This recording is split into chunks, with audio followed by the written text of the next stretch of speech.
Well, hello, hi, and how are you doing out there in internet land? My name is Brian Trippett. I am the Front Porch Conservative, and welcome to the Thursday night newsroom. This fun little thing we do where we get together, we talk about the news, we give our views, and we try to make sense out of this crazy thing that we call life.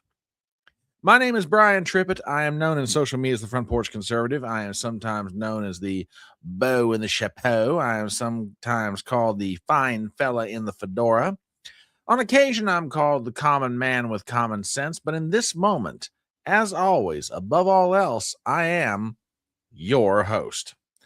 We are on Rumble. We are on X. We are on that quaint little alternative social media platform known as YouTube.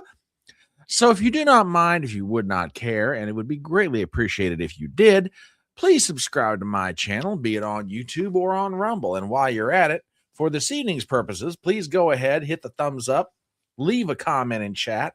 Believe it or not, it really does help with the algorithm.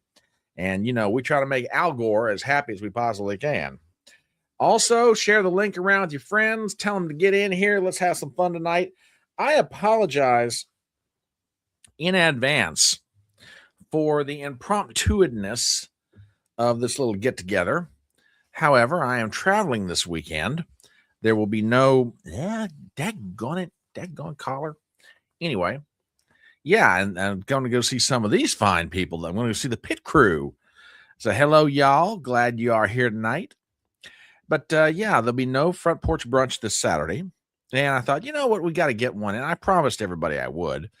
So, again, apologies for the late call out there. Again, my apologies. Like I said, it's been a crazy day. I would have had the stream up sooner, but sir, is that we are glad you are here, and thank you for every contribution that you have made tonight. Lord, I've got so many of them from you, TBA, Salty, and a few others that I don't know if I can even get through them all. But yeah, you are indeed. He's a hero. He is a hero. But yeah, glad to have you guys. Wait a minute. What do you mean you're here against your will? What is that supposed to mean? You're here against your will? Oh, for heaven's sake! I tell you the truth. Anyway, glad to have y'all here tonight. And again, my apologies for the lateness of the call, but you guys have shown up and responded in ways I can't even begin to imagine. So bless each and every one of you. It's greatly, greatly appreciated. And you know what? Who knows? Out of tonight, there might come all kinds of laughs and hilarity and fun. Wait. Well, there was the beer run and the potty break, and all of a sudden I hear you talking in my living room. Well, I didn't stop you from making a beer run. Well, I hope you didn't cut the potty break short. I mean, that's kind of like that's got a whole set of problems to it unto itself. Oh boy, yeah, really. All right, hang on, folks. I'm just rearranging some things here, trying to get them in good order. Because man, like I said, I am loaded with items tonight, and I mean all kinds of things, memes, shorts, all kinds of stuff. So let's see, one more adjustment. I think that's gonna, it should do it. I think. Let me look here real fast.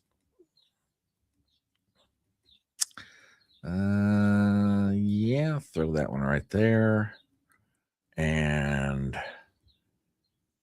yeah, I should do it. All right. Sorry about that. Oh my goodness. No, I am. Look, I know the TBA had to make a pit stop, but good grief, do we have to get that descriptive about it? Oh my word. I don't know with y'all. Y'all are you're awful. The wing nuts are in full force this evening. Oh my goodness. All right. A couple of more little adjustments. And I think, okay. Yeah, I think we got everything covered now. All righty. Okay. Let's start let's start having some fun. And believe me, given the news over the past, which we'll get to the news. For those of you who are hanging out with us on X, what we try to do at the start of every live stream is have a little bit of fun, finding things to laugh at. Believe me, if you've hung around with this bunch long enough, you will know that we do try to laugh. And if we don't find something to laugh at, we'll laugh at each other. And if that doesn't work, we'll just laugh at ourselves or something like that. Anyway, let us start out tonight.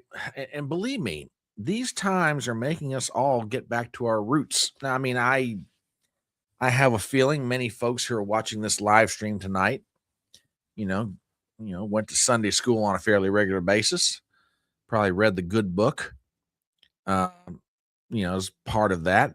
And, sometimes you just have to be reminded of certain things, especially in these apocalyptic times. Some people say we're living the last days of Revelation. Well, if we are, gentlemen, there may be a reason to rejoice. And with that, here are some words of wisdom from the Harrisons. And I share with you the following. Hey, babe. What? Did you know that men are to arrive in heaven about 30 minutes before women? Michael, where did you hear that? It's right here. Revelations chapter 8, verse 1. When he opened the seventh seal, there was silence in heaven for about half an hour. No, Michael. This is the word of God, babe. No! Now, look, lady, you can sit there and say no all you want to, but that is exactly what the Bible says. So, I mean, really, do you really want to take? Look, you don't like what's written down there. Take it up with the Almighty. He's the one that gave it to the author of the books. I mean, it's not my fault you don't like the fact that, men get to enjoy a half an hour peace and quiet, according to the Bible. So just take that for what it's worth. There you go. All right. What else do we have on tap this evening? A very important philosophical question. Good evening, Mr. Rubin. Glad to have you here tonight, sir. Now, well, TBA seems to like this idea, apparently. I take that for what it's worth. Anyway, here is a great philosophical question for you. Who is stronger, men or women? Michael, who do you think is stronger in a relationship, a man or a woman? A woman. Okay, tell me why. Well, it takes 6 men to carry a man to his grave and only 1 woman to put him there. Michael, no. Michael. Look, you guys know me. Almost after every one of these, I will always make a comment. However, sometimes there's you just got to let it go. I mean, you really just got to let it go. Oh, goodness me. Oh, my word. And then by the way, how many of y'all are starting the process of boning up on your dining room table jokes? I mean, Easter is just around the corner, right? I mean, we're all going to have family gathered around the table, Easter dinner, that sort of thing, ham, deviled eggs. Yes, I'm making deviled eggs for Easter. And, we're always trying to find, some way to inject humor into these dinners, especially if you got relatives that kind of, a little touchy one way or the other about one subject or another. But I don't know. I don't know if some of these jokes you ought to say at the dining room table. And if you're wondering what I'm talking about, yeah, these are the ones you probably ought not say in front of your mother. Hey, Mom. Mm-hmm. Why do lesbians shop at Sports Authority? Because they don't like dicks. Oh my God. What's the hardest part about eating a vegetable? I don't know. Putting them back in the wheelchair. Jesus Christ. Oh my God. Oh my God. Yes. What do you call a black man on the moon? An astronaut, you fucking racist.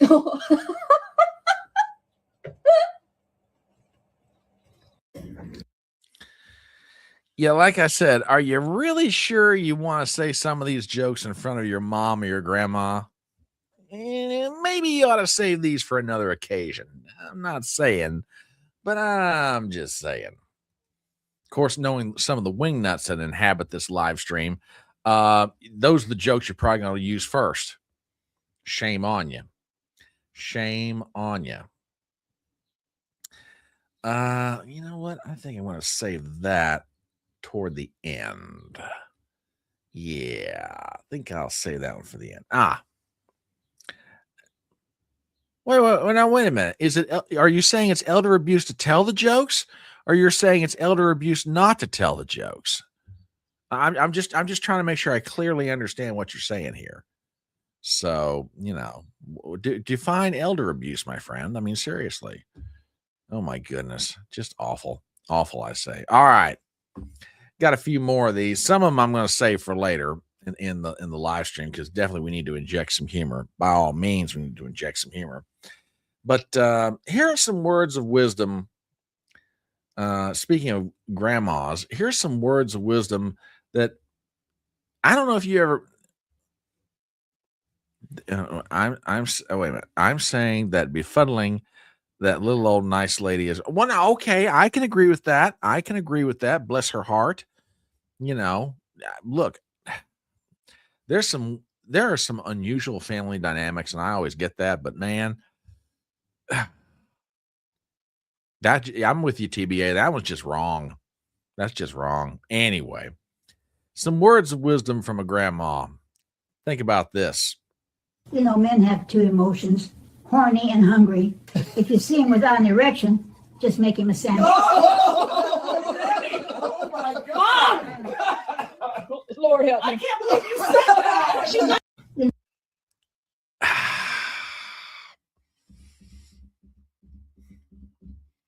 But is she really wrong?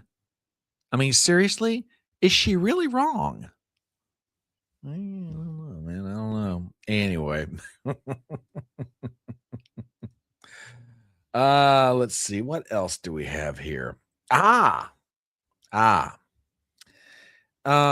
you guys know, the negotiations over the Department of Homeland Security are currently hung up in the United States Senate right now.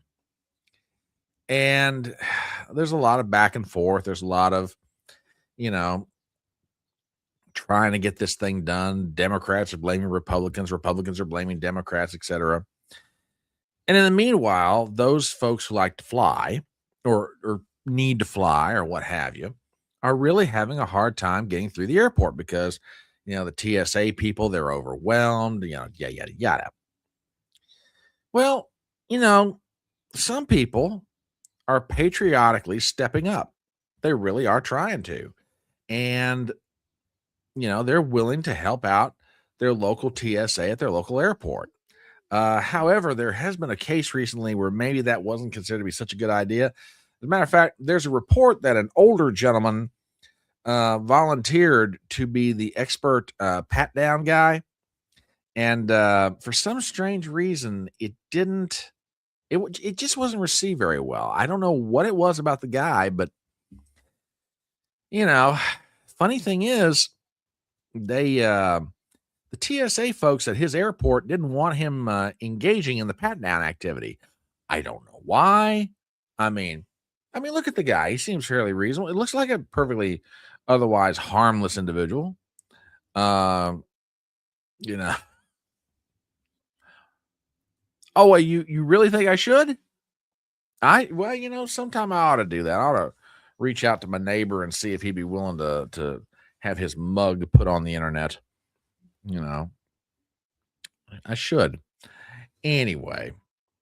All right, we're going to do a few more. I've got a slew of them here, and even though this was a short called live stream, I've got to thank you guys for stepping up so much indeed. Well, that maybe he put her on the resume and it just didn't. I don't know. Anyway, um, you know, a lot of people have been giving the White House a lot of grief about the shifting of language. We don't want to call what we're doing in Iran war. We're calling it, military operations, yada, yada, yada. Well, some people are pushing back on all this hullabaloo about the language, and they're saying it really doesn't matter because if you stop and think about it, what we're doing in Iran we're not illegal strikes. They're just undocumented. The missiles self-identify as care packages. I hadn't thought about it from that angle, but it's it's not a bad way of looking at it. They're not really missiles so much as they are, care packages. They're not really, strikes. They're just kind of undocumented. Yeah, there you go. Oh my goodness, look who just strolled through the door. Hello, Miss Jessica. Mwah. Let me tell you something, folks. Hey, you know me. I will always try to uplift and uphold content creators, be they on X, on Rumble, on YouTube. And let me tell you something. This lady right here, this lady right here is one of the coolest chicks on the internet. If you are not following her on X, on Rumble, on YouTube, what the heck is the matter with you? Give this lady a follow. She is an absolute doll baby and one of the smartest ladies you'll ever get to listen to. And on top of that, she is just a load of fun. Follow Jessica Fensky, aka Force Mommy, wherever you can find her. X, YouTube, Rumble. Miss Jessica, as always, a pleasure to have you on the electronic front porch. How you doing tonight, dear? Oh, goodness me.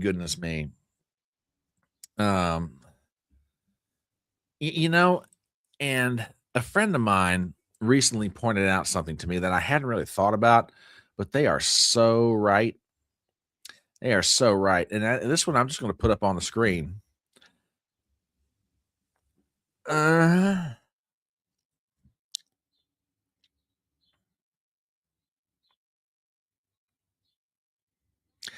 mean, I'm not saying, ladies and gentlemen, but I'm just saying. Think about it. Just think about it.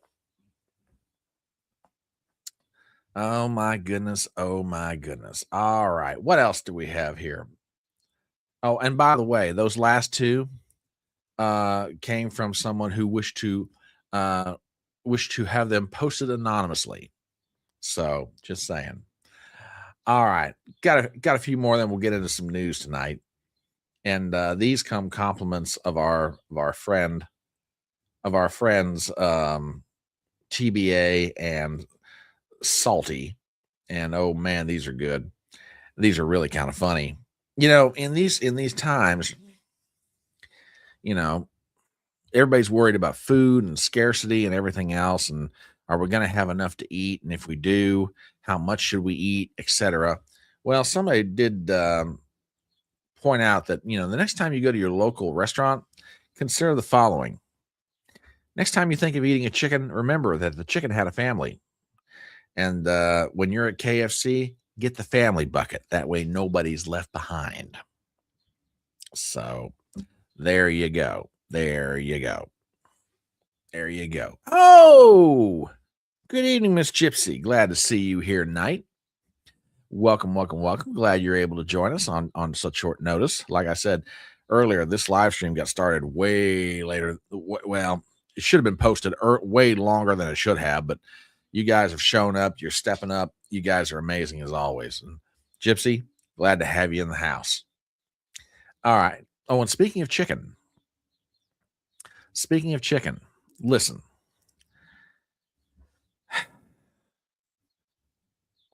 It doesn't matter how hard some people try. They just get criticized over the way they prepare their chicken. And I feel bad for them, because cooking is hard. It really is. Cooking is hard for people, especially when if it was just people inside your own family, you're cooking for yourself, that'd be one thing, but when you're trying to prepare food for a lot of people, it's tough. So just remember, the next time you go to your local Chinese restaurant, just remember, they are working very hard to try to make sure that your meal is perfect. Okay. I mean, so get off their backs. Daggone it. I mean, there are hardworking Chinese families everywhere in this country that are trying to make sure that your food is as good as it possibly can be. So, lay off a little bit. Just saying. All right. All right. A couple more, we'll get into the news. A couple of more, and we will get into the news tonight. And let me see. Yeah. I've always said there are some memes that you just put up there, and frankly, they really need no introduction. And really, this is kind of one of them.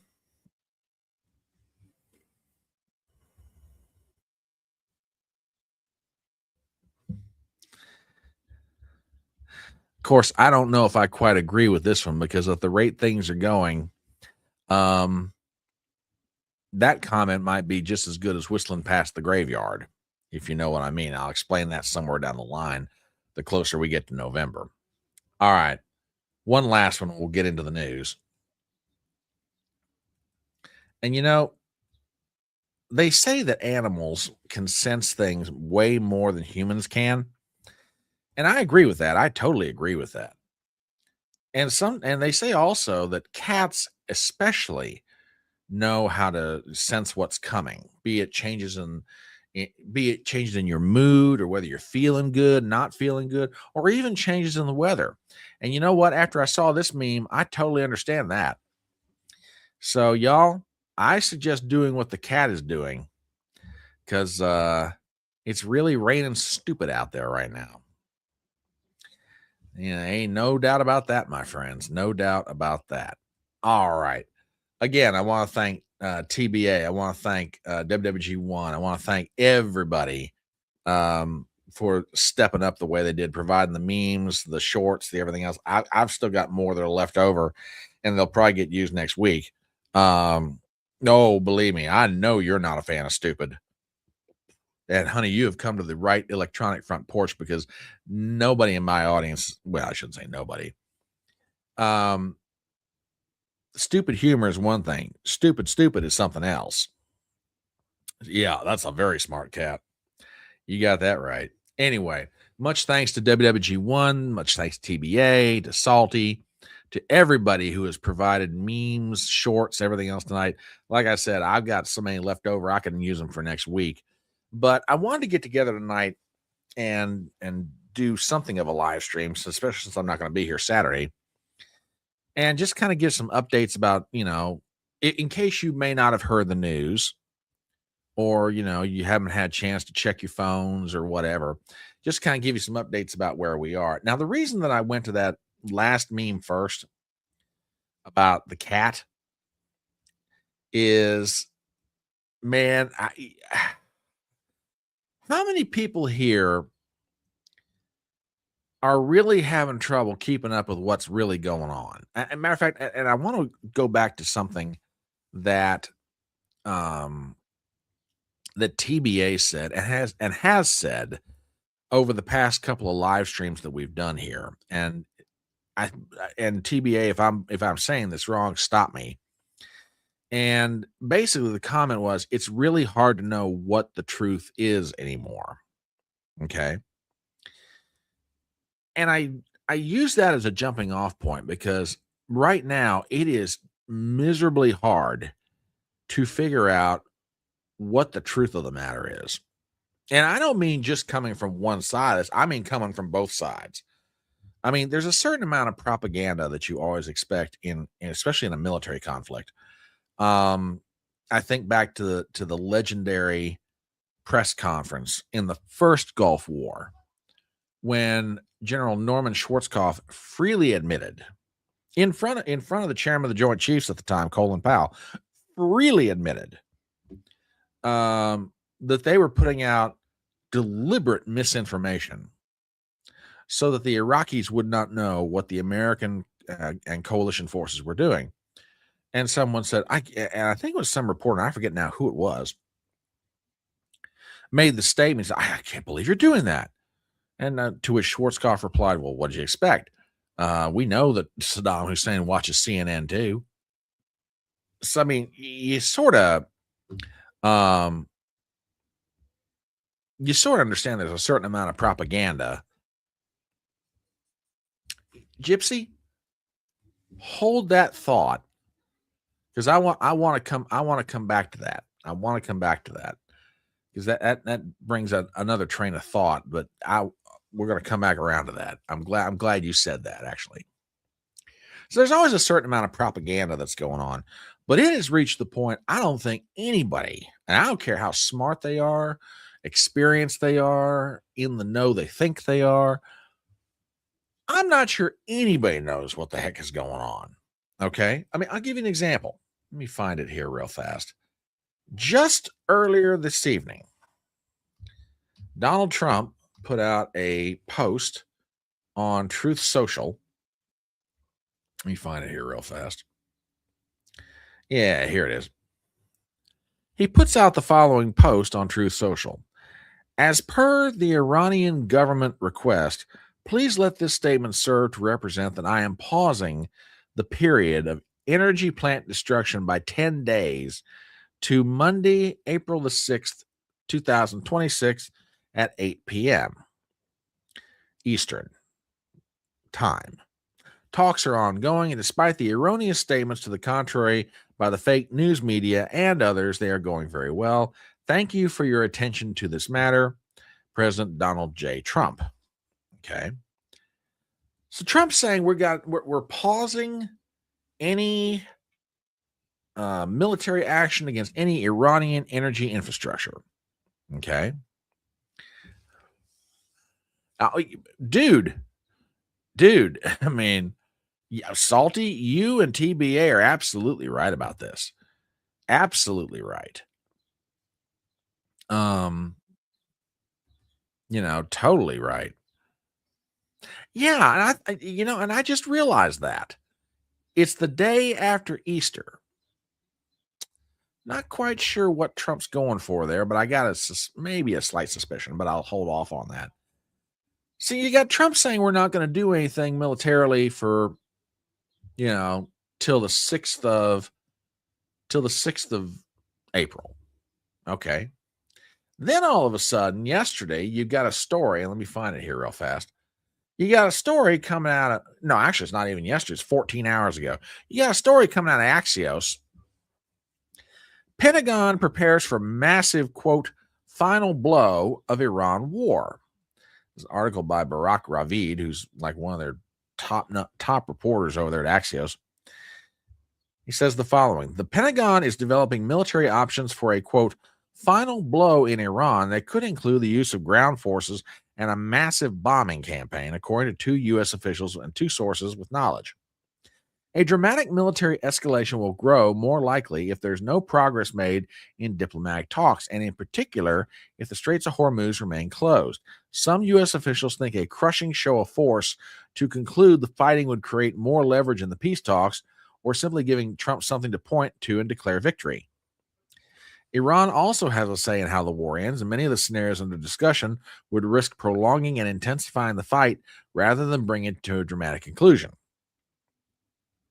In interviews with Axios, officials and sources familiar with the internal discussions describe four major, quote, final blow options Trump could choose from. Number one, invading or blockading Karg Island, Iran's main oil export hub.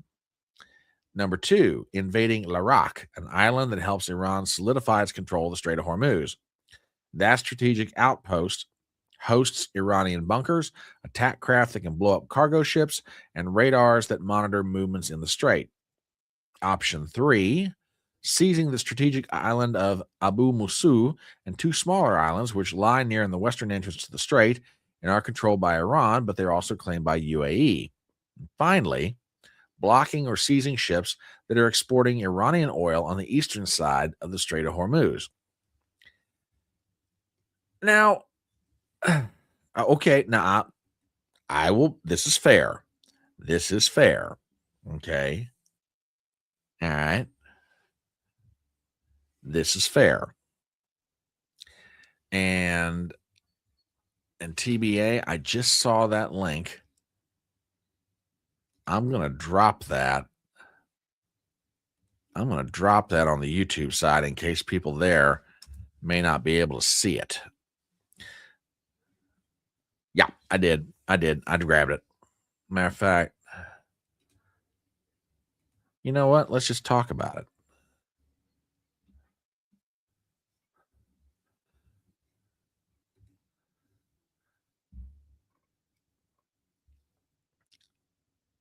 Let's go ahead and pop this up on screen. Yeah, I agree with you about Axios. Yeah, get out of there. Headline: The Hormuz Hypothesis. What if the U.S. Navy isn't in a hurry to reopen the strait? Let me switch down here. The insurance kill switch. When the 7 P&I clubs belonging to the international group issued 72-hour cancellation notices for war risk coverage on the Persian Gulf on March 5th, they did not raise costs. They made transit impossible. Going a little further,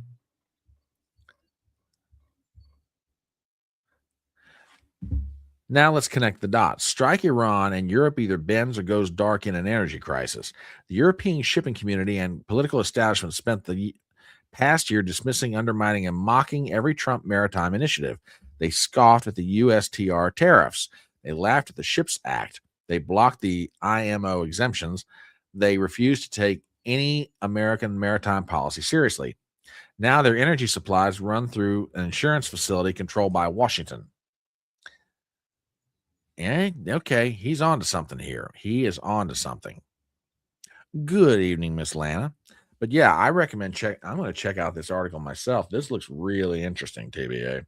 This does. So Trump's like, we're going to pause any military action on energy production on Iran for like till April the 6th. And we got Axios saying, we don't know what's going on. Now, when Axios is saying, yeah, we're preparing a big strike. We're going to try and finish this thing off. It's just crazy. You've got the Israelis saying, hey, we're taking out this target. We assassinated this guy and we launched these sorties and yada, yada, yada. Then I don't know if you guys saw this one or not, but I'm going to drop this on both sides, on Rumble and on YouTube, because if this is true, this is pretty big.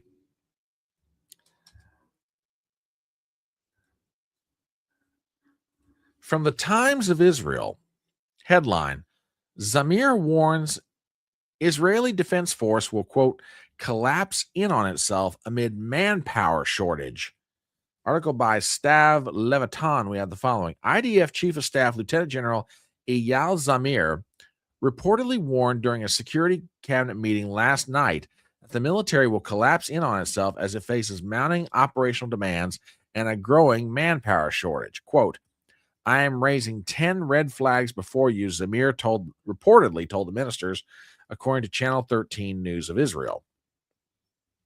The IDF now needs a conscription law, a reserve duty law, and a law to extend mandatory service. Zamir is quoted as saying, before long, the IDF will not be ready for its routine missions and the reserve system will not hold. So, this is what I'm saying. This conflict is so hard right now to get a handle on in exactly what is going on. But I want to go back and talk about one thing that's being kicked around. And I pray to God that we're not about to do this. Now, as you guys know, supposedly, there are peace talks taking place between the Americans and the Iranians in the country of Pakistan. Okay. And initially, Trump put out a Truth Social post that said, we're holding off until Saturday. Negotiations are ongoing. The Iranians even deny the existence of the negotiations. Now, there are messages being passed back and forth. I think most people who observe this stuff will safely say that's true. But as far as direct face-to-face negotiations, who knows if that's even going on? But let's just assume for a moment that it is. Okay? Let us assume for a moment that it is. So Trump puts out a Truth Social post that says we're stopping until Saturday. Now he's extended it at least until the 6th of April. Okay. According to other reports, most, if not all, of the military assets Trump would need if he wants to do a ground invasion are now more or less in place in and around the Persian Gulf. In other words, if we want to put men into the Strait of Hormuz or into the Gulf itself, we could do it. I am praying. I am so praying that we're not about to use the weekend as a means to launch boots on the ground. Okay.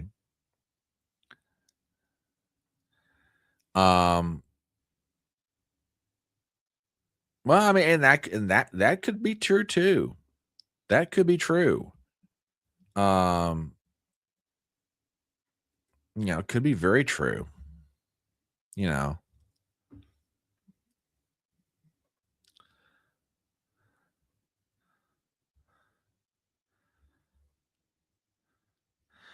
But if we're going to do this, or if it's being seriously kicked around,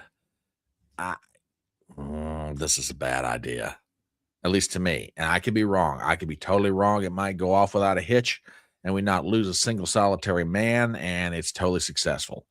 But let me give you something to think about. This is from Joe Kent, who's making the rounds in social media talking about, his position on the war in Iran. And he said something very interesting. Check this out. I like to look at things through my enemy's eyes. And so if I'm Iran right now, a gift would be having Marines and paratroopers descend or take the beaches of any one of these islands. I don't care which one it is. I would let them come in. And then I would make it very, very clear that but through the use of mining, through the use of ballistic missiles, through the use of drone swarms, they are now our hostages. So this would be a strategic disaster. Honestly, I think if the Iranians are smart, and they are smart, that they would let us take the island. They'd let us do a victory video about how now we control the refining and this is checkmate and the straits are open. And then I would just show them very, very quickly and strongly that they don't actually control the space. I'd use the drones, use the ballistics that we know that they have on hand. Or even more of a disaster is us committing troops to actually like the beaches, the land on the shores of the Straits of Hormuz inside of Iran. Because again, what they've learned for the last 20 plus years is that when we get sucked into these land engagements, all they have to do is win by not losing. We will eventually bleed out blood and treasure, and we will get sick of the equation, and we will simply leave. So this would be a golden gift to the Iranians, and I pray that President Trump is smart enough not to fall for this trap, regardless of who's in his ear. Nancy Mace and other representatives coming out, Republican representatives coming out and expressing their skepticism of this. That gives me some hope, because all these guys are on the ballot here come November, and they know they're going to hear from their voters on this issue. So I think people calling their senators and calling their congressmen in particular, because they're all on the ballot in November, and telling them that we do not support this, I think that's going to be crucial. Now, Okay.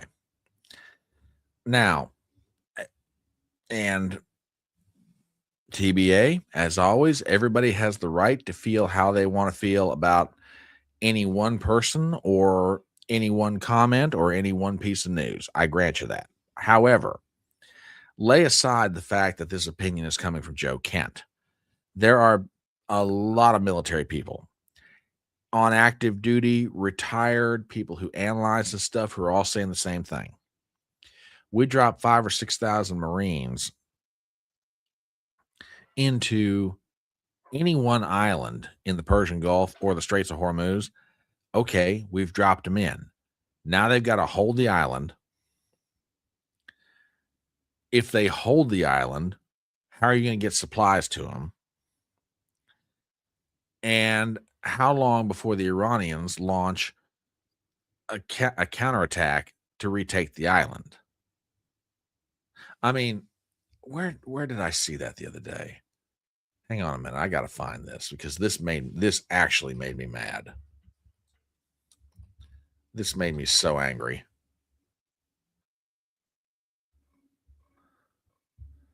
Hang on.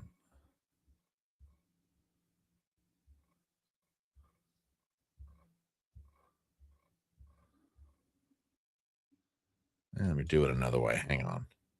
Should have had this one pulled up.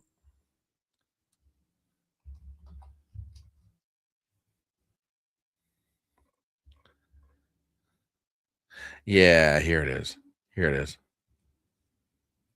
I want to play something for you guys. You've probably already seen it, but it bears repeating. These are the kind of people, you know, these are the kind of people that are advising Donald Trump right now. With that, listen to this. Program has been obliterated, and they're running out of money. So here's what I tell President Trump. Keep it up for a few more weeks.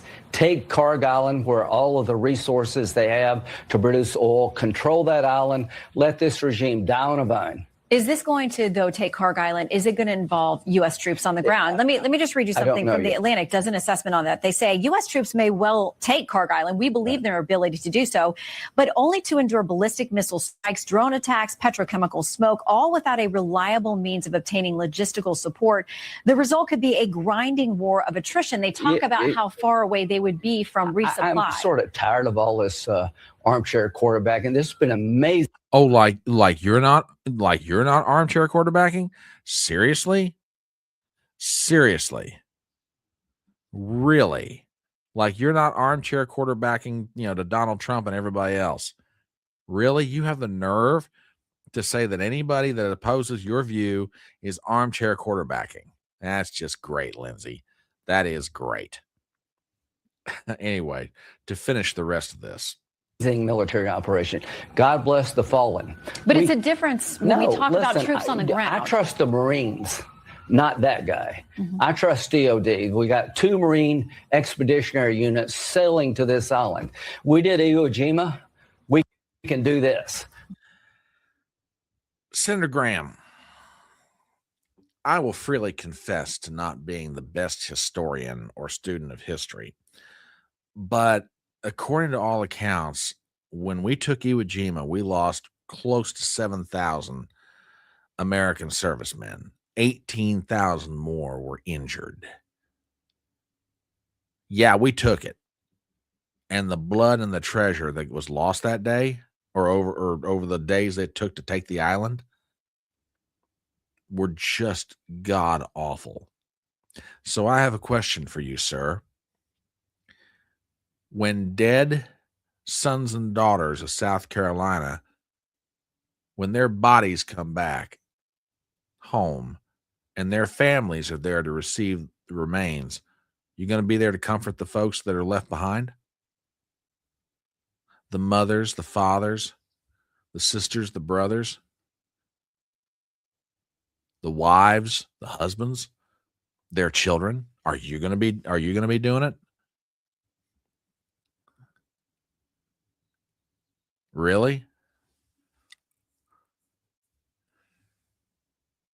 Yeah, you may trust the Marines, and yeah, we did Iwo Jima, but we did Iwo Jima at a dreadful price.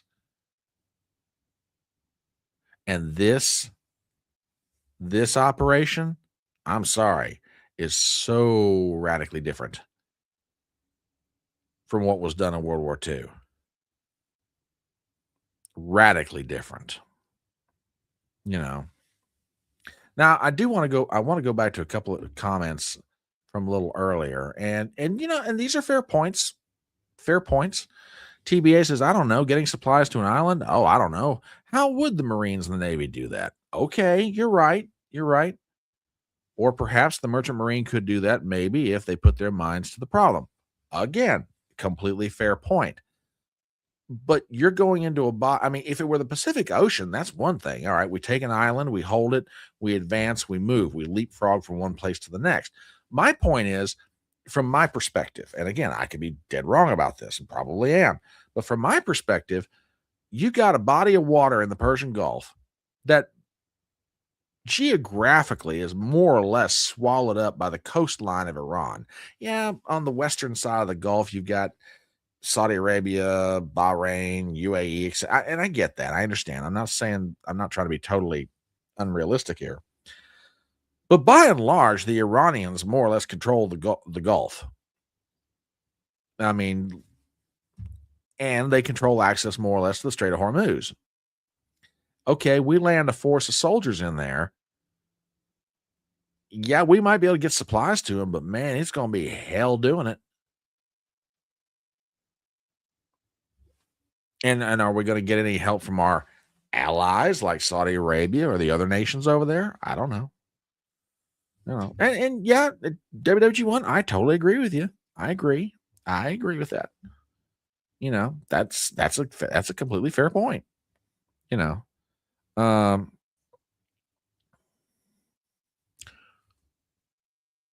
Is there one part over another that you want me to read it on the air? And if we do, which is there one part of it or another you'd like me to read more of it? Because that's a fairly lengthy article. I'm happy to do it. I just want to make sure we cover what you're trying to point out.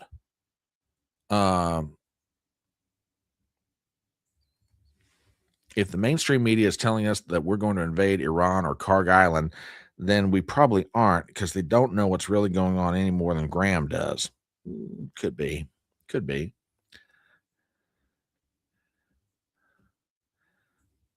Yeah.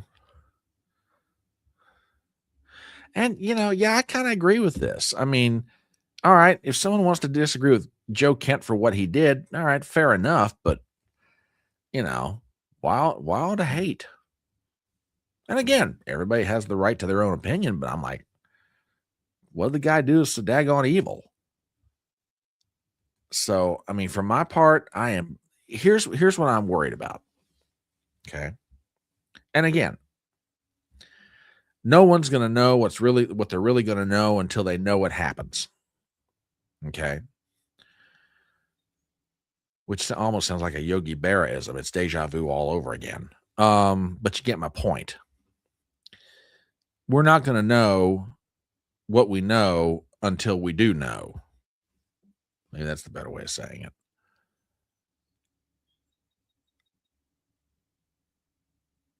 Here's my worry, though. Why do I get the bad feeling? The financial markets are going to close at 4 o'clock Eastern. They're going to close at 4 o'clock Eastern on Friday. And sometime after 4 o'clock Eastern on Friday, we're going to launch some kind of operation in the Gulf. In the Gulf itself. I don't know. Mr. Scott Awesome's in the house. How are you, sir? Ask the chat, what is the win condition for the U.S.? Okay. That's fair enough. That is a good question. What does winning look like in all this? I mean, are we trying to stop them from getting a nuke? Are we trying to reopen the Straits of Hormuz? What are we trying to do here? I don't know. Now, got another clip. And again, take this one for what it's worth. Found it before I got on here. But everybody right now is talking about a Marine Expeditionary Force of anywhere from like 3,000 to 6,000 troops. Okay, well, what if it's more than that? And if you're wondering what I'm talking about, here's Uncle Alex. My sources are that the Marines and the Army, and it's not just what you've heard has been sent over to 7,000, it's more than that in the region.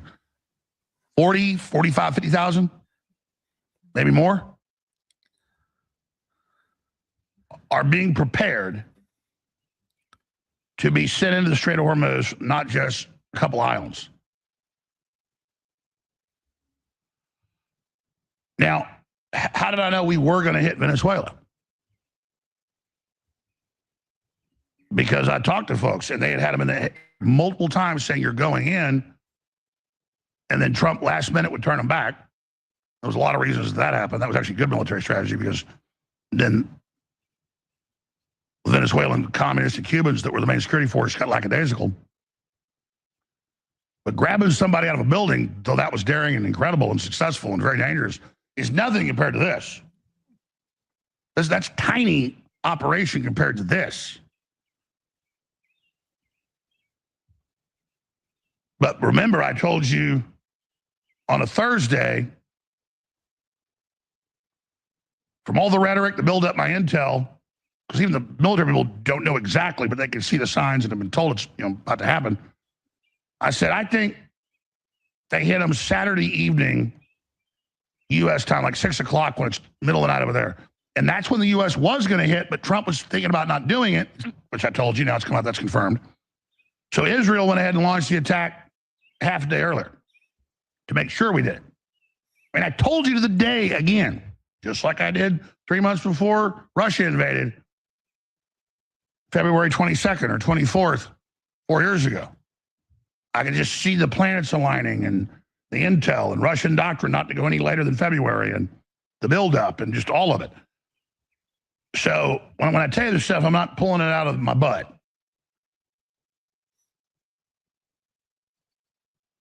Trump is being advised. You see Lindsey Graham on TV saying, oh, the Marines can do it. Well, it was 110,000 Marines and other support troops. Okay, I'm going to hold it up right there, but you get the general idea. And again, Alex Jones could be completely wrong about this. His sources could be totally off. Who knows? Maybe it's 6,000 or 7,000. Maybe it's more than that. But I don't know, man. I do not know.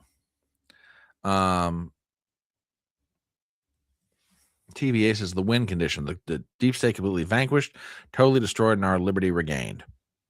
Amen to all that. Got no problem with any of that.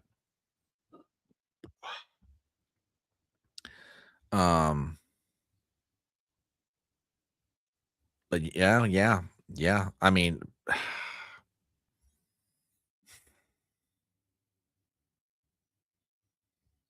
there's just some moments you can do something, but you shouldn't. And I keep getting the feeling the longer this thing goes on, yeah, we could have done it. Yeah, we did it. Probably shouldn't have. I've said it before and I'll say it again. Being an ally to the current government of Israel is like being a wingman for your buddy. Your buddy calls you up on a Saturday night, says, hey, I want to go out for one beer. Come with me. I need a wingman. In your head, you're thinking, this is not a good idea because it's not going to stop with one beer.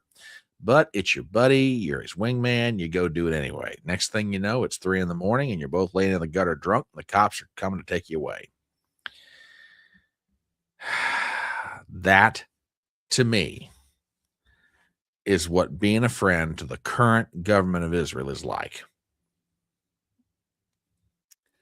Yeah, we had the capability of doing it, but really, should we have? I don't know. I do not know. Oh, man. If one of you guys goes out with him, ain't no telling what's going to happen after that. Oh, my Lord. That could get ugly real quick. Real quick. No, can I do anything to change what may or may not be about to happen? No.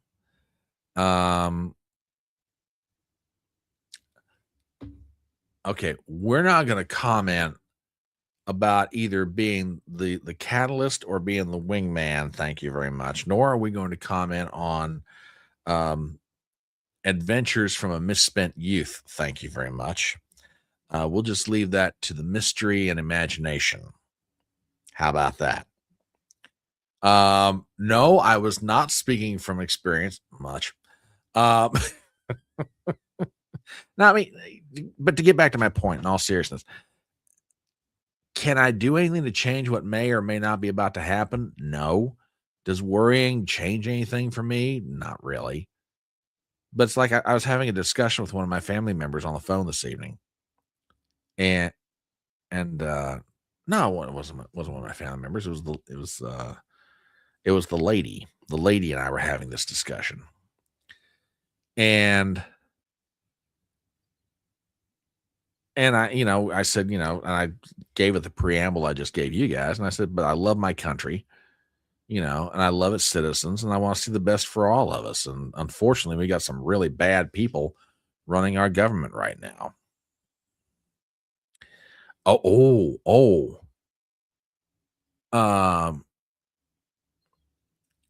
did you guys happen to see this today? Did you guys happen to see this? Hang on a minute. I got to find this real fast. This is a total aside from what we're talking about. Hang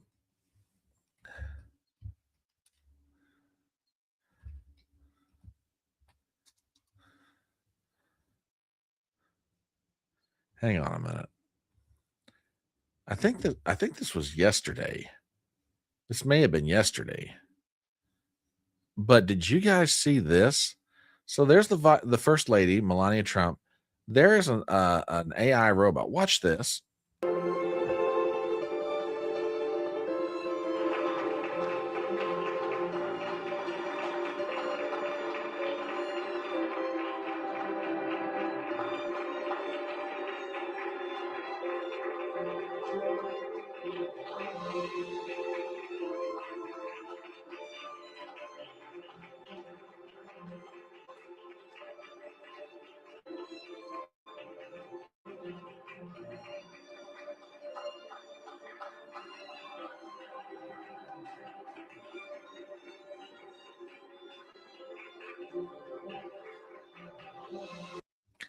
Now, TBA, funny you say that.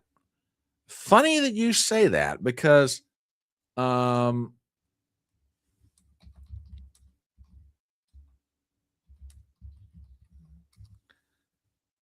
not the only one that's made that observation, by the way. Hang on a minute.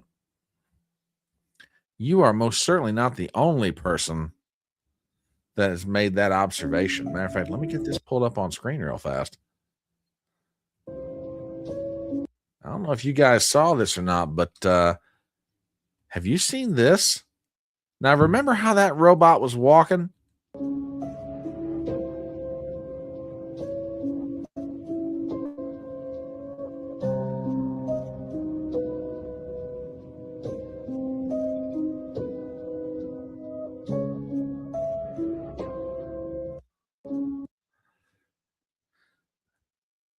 Could there be something to it? I don't know, man. I really don't know.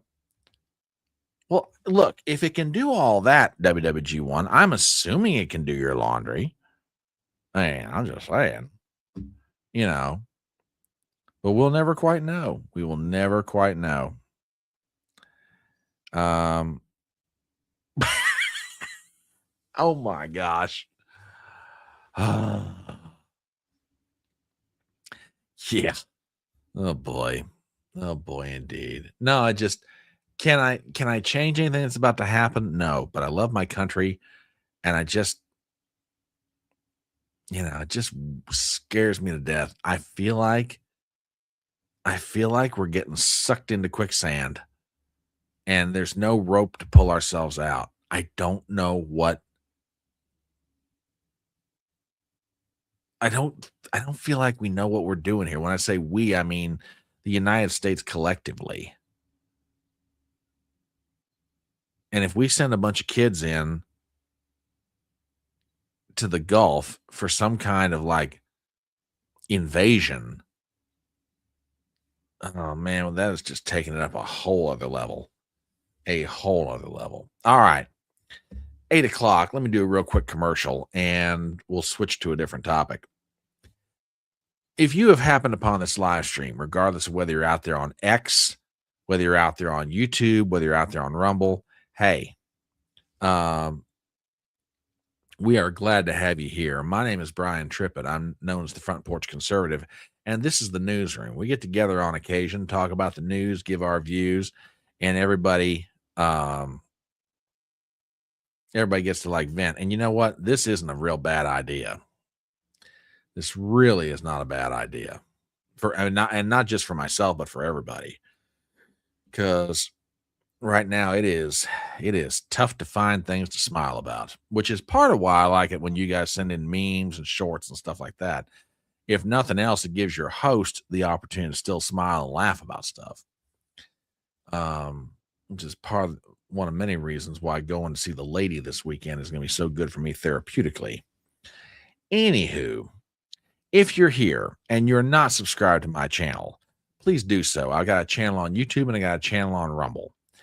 And while you're at it, hit the thumbs up for tonight, leave a comment in chat, share the link around with your friends, hit the bell for notifications, do all that cool stuff that you do.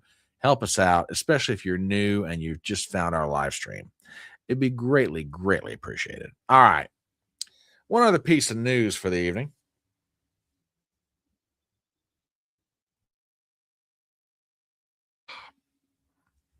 One other piece of news for the evening. If anybody is expecting that the standoff over the Department of Homeland Security funding is going to end anytime soon, don't count on it. I got a story here from Fox News yesterday. Dems block DHS funding after GOP rejects their counter. Thune says Schumer is going in circles. Now, I bring up this story not so much to talk about the intransigence of the Democrats. I mean, Democrats going Democrat, okay? Democrats going Democrat.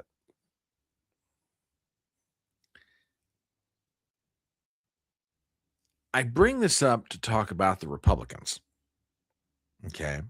Now, some of y'all might be out there saying, hey,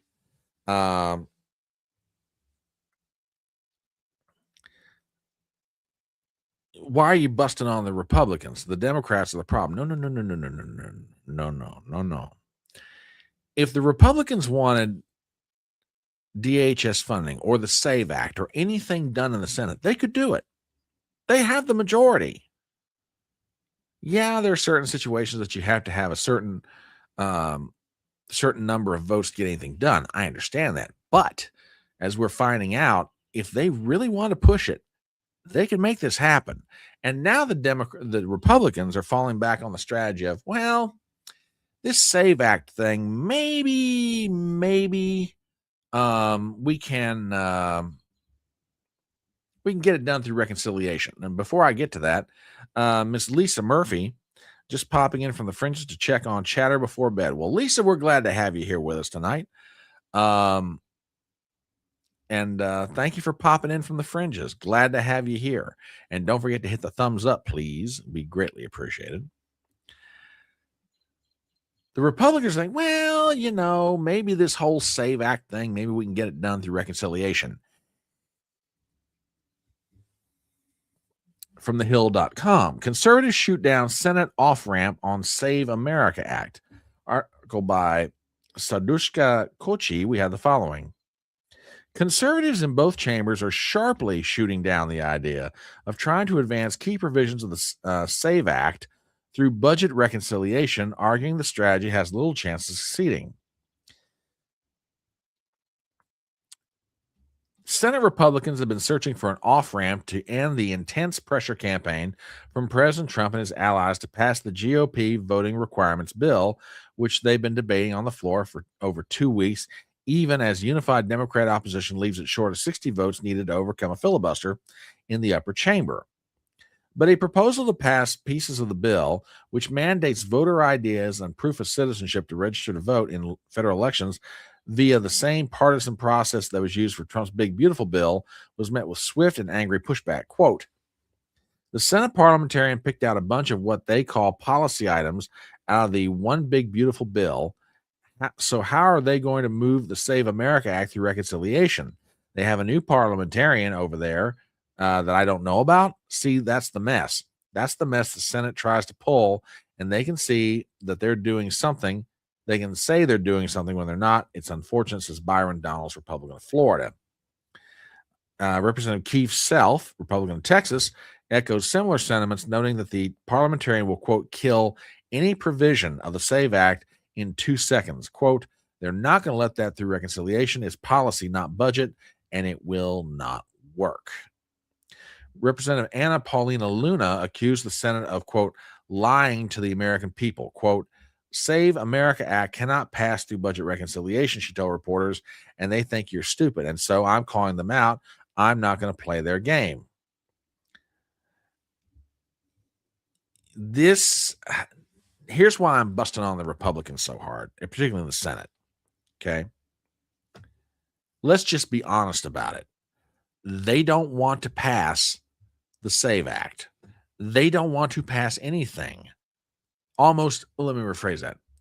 They want to pass very little of what is in Donald Trump's agenda, unless, of course, it benefits them or their corporate buddies, like tax cuts.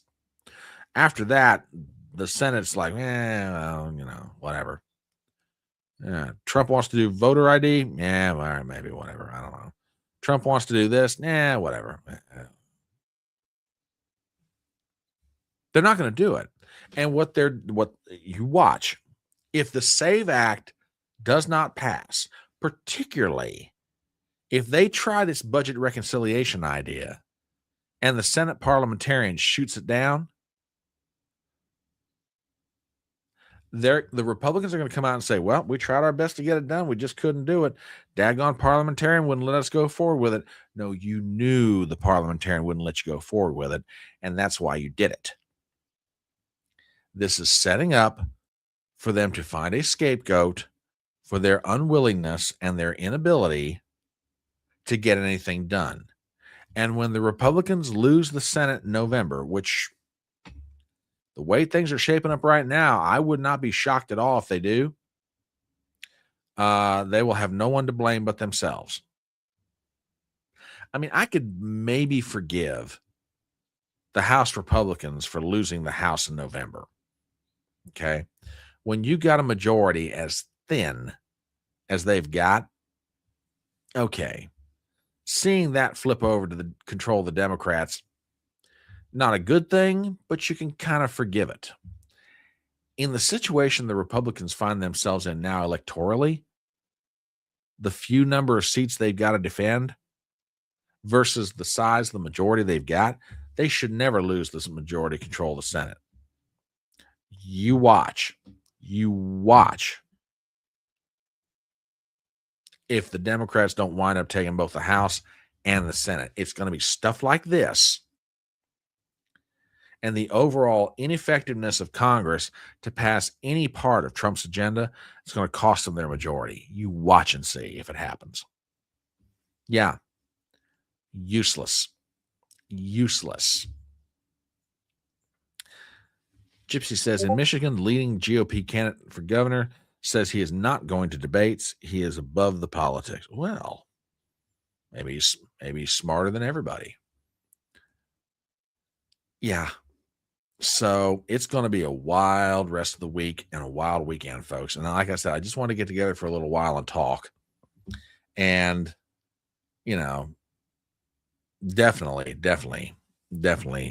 keep your eyes open because it is going to get wild from here. Absolutely wild. And with that, we're going to bring it in for an abbreviated version of the newsroom. I'm going to bring this train into the station. Hey, thank you guys so much for being here tonight on short notice. I genuinely do appreciate it. Like I said, I wanted to do a live stream since I will not be available this Saturday. I'll be traveling. The next show, you know what? Let's just call it right now. Tuesday of next week, 7 p.m. If that changes, I will let you guys know. But as it stands right now, Tuesday, 7 p.m. of next week, we will be doing a live stream. And because it's Easter week, it may be the only live stream we do. Let me ponder that over the weekend because I've got family coming in for dinner on the weekend. So, yeah, Tuesday, 7 p.m. And we will try and get some things put together. So, yes, thank you for asking. I appreciate that. Yes, Tuesday, 7 p.m. It's on. So with that, guys, have yourselves a great rest of the week. Have yourselves a great weekend. And we will get together next Tuesday night at 7 p.m. I love you guys. Have a great rest of your week, great weekend. And remember the words of that great American philosopher, Tom T. Hall, when he said, it's faster horses, younger lovers, older whiskey, and more money. Have a great weekend. Tell somebody you love them and have a good night.